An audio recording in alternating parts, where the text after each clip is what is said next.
One of my favorite Torah insights. The Talmud teaches us that Hakol bidei Shamayim chutz miyiras Shamayim, that everything is in the hands of heaven except for fear of heaven. What's the Talmud trying to tell us?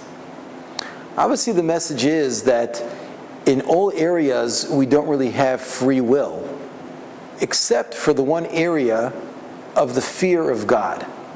Sort of like God wanted to direct whatever it is we're doing in our lives, but He wanted to give us one area in which we would have control ourselves, in which to exercise our free will.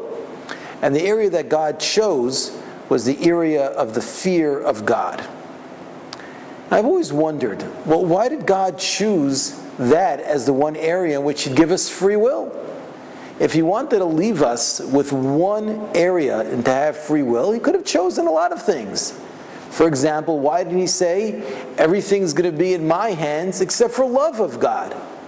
Why is it that He chose fear of God as the one area in which we would have free will as opposed to all other areas? Now, recently I saw a fascinating answer to this question.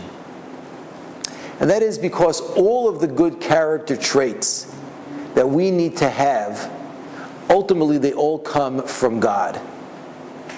Kindness, love, compassion, caring, all of these, honesty, truth, they all come from God. And our ability to have these good traits and are having these good traits, that's from God. There is only one good trait to have that doesn't come from God, and that's the trait of the fear of God. Do you know why it doesn't come from Him? Because God does not have the trait of fear. And because God Himself doesn't have that trait, God can't give it to us. That's the one area in which we've got to get it for ourselves, because God can't give it to us. All other good traits we get direct from God.